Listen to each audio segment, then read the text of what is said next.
নমস্কার বন্ধুরা, আজকে আমি একটা টিফিন বা জলখাবার যাই বলুন না কেন তার একটা খুব মুখরোচক রেসিপি নিয়ে এসে গেছি।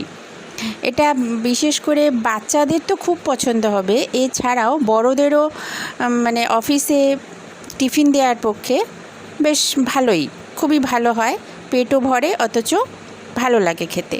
তো চলুন দেখে নিই সবজি দিয়ে গোলা রুটি কীভাবে বানাবো। প্রথমে আমি এখানে একটা বাটিতে আটা নিয়ে নিচ্ছি। আমি এটা আটা দিয়েই করেছি, আপনারা যদি মনে করেন যে ময়দা দিয়ে করবেন তো করতে পারেন, যার যতটুকু দরকার সেই বুঝে আটা নেবেন। আর গাজর আমি এখানে গ্রেট করে নিয়েছি, আমি এখানে 3টে গাজর দিয়েছি মাঝারি সাইজের। আর অন্যান্য সবজি আমার কাছে ছিল না তাই দিতে পারিনি, আপনারা আপনাদের সবজি যেরকম পাবেন সেই বুঝে দেবেন। তার সাথে দিলাম পেঁয়াজ কুচি, কাঁচা লঙ্কা কুচি, ঝালটা নিজেদের ইচ্ছা মতো, স্বাদ মতো নুন, আর 1 চিমটে মতো একটু খাবার সোডা, আর একটুখানি চিনি দিলাম। এবারে অল্প অল্প করে জল দিয়ে একটা সুন্দর একটা ব্যাটার বানিয়ে নিতে হবে।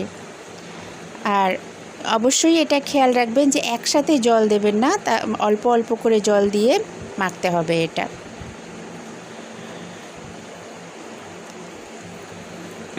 এভাবে অল্প অল্প জল দিয়ে দিয়ে একটা ব্যাটার তৈরি করব।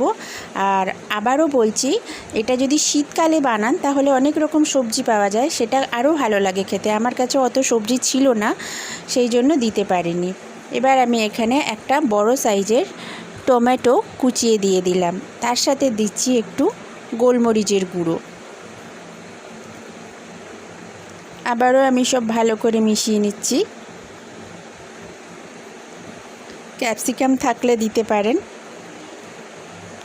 খুব ছোট ছোট কুচি কুচি করে দেবেন। এবার আমি কড়াইতে কারি পাতা দিলাম, আর একটা শুকনো লঙ্কা, আর অল্প একটুখানি কালো সর্ষে। সাদা সর্ষে দিলে ভালো হয়, তো আমার কাছে কালো সর্ষে ছিল, আমি কালো সর্ষেটাই দিয়েছি। এবারে অল্প একটু নাড়াচাড়া করে নিচ্ছি। একটা সুন্দর গন্ধ বেরোবে যখন, তখন এটা আমি তুলে নেব। খুব বেশি ভাজবো না, হালকা ভাজা হলে বেশ একটা কারি পাতার গন্ধ বেরোবে, তখন এটা আমি ওই ব্যাটারের মধ্যে ঢেলে দিলাম। সবটা পুরো ব্যাটারে ঢেলে দিয়ে আবার আমি মিশিয়ে নিচ্ছি।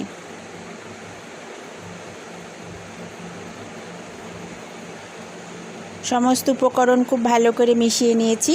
এবার আমি গ্যাসে তাওয়া বা ফ্রাই প্যান বা কড়াই যাতেই বানাবেন সেটা একটু বেশ ভালো করে গরম করে নিতে হবে। আর সবথেকে বড় জিনিস, এটা তেল লাগে ভীষণ কম, খুব সামান্য তেল লাগে। তাওয়াটা গরম হয়ে গেলে আঁচ একদম কমিয়ে দিয়ে আমি 1 হাতা ঢেলে দিলাম। এবারে এটাকে হাতার সাহায্যে গোল করে পাতলা করে চারদিকে ছড়িয়ে দিচ্ছি।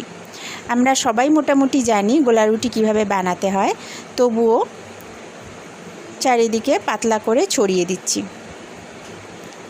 আঁচটা অবশ্যই লো থেকে মিডিয়ামে রাখবেন, বেশি জোরে রাখলে কিন্তু পুড়ে যাবে। এবারে হালকা একটা চাপা দিয়ে দেবেন, কয়েক সেকেন্ড চাপা দেওয়াতে দেখুন ওপরটা একদম শুকিয়ে গেছে, আর খুব আলতো হাতে এটাকে তুলে দিতে হবে। একটু চাপা দিয়ে রাখলেই ওপরটা সুন্দর টেনে নেয়, আর এপিট ওপিট খুব ভালো করে ভাজতেও সুবিধা হয়। এবারে ফ্লেমটা আমি আরেকটু বাড়িয়ে দিয়েছি, মাঝারি করে দিয়েছি, দিয়ে আবারও একটু চাপা দিয়ে আবার কয়েক সেকেন্ড একটু ভাজতে সময় দিয়েছিলাম। এইবারে আবার এটাকে উল্টে পাল্টে ভেজে নিচ্ছি। যদি মনে করেন আরেকটু তেল দিতে লাগবে তাহলে আবার একটু তেল ব্রাশ করে নেবেন, কিন্তু যতক্ষণ না পুরো ব্যাটারটা শুকিয়ে আসে ততক্ষণ পর্যন্ত তেল দেবেন না। ঢাকা দিয়ে রাখলে ব্যাটারটা শুকিয়ে যাবে, তারপরে হালকা তেল ব্রাশ করে নিয়ে এপিট ওপিট করে ভেজে নিয়ে তুলে নেবেন। ব্যাস তৈরি হয়ে গেল গোলা রুটি। ভীষণ সুস্বাদু খেতে হয়, বিশেষ করে বাচ্চাদের টিফিনে বা বড়দের অফিসের টিফিনে দেওয়ার মতন খুব ভালো একটা রেসিপি। আমি আপনাদের কাছে অনুরোধ করব এই রেসিপিটা বানান, আর যদি ভালো লাগে তাহলে আমাকে একটা লাইক আর কমেন্ট দিয়ে অবশ্যই জানাবেন। যারা আমার পাশে আছেন তাদের অজস্র ধন্যবাদ। যারা এখনও আমার চ্যানেলটা সাবস্ক্রাইব করেনি তারা প্লিজ সাবস্ক্রাইব করুন আর পাশের বেল অপশানটা টিপে দিন, যাতে আমার আপলোড করা পরের ভিডিও নোটিফিকেশান আবার আপনাদের কাছে পৌঁছে যায়। ধন্যবাদ বন্ধুরা ভিডিওটা দেখার জন্য।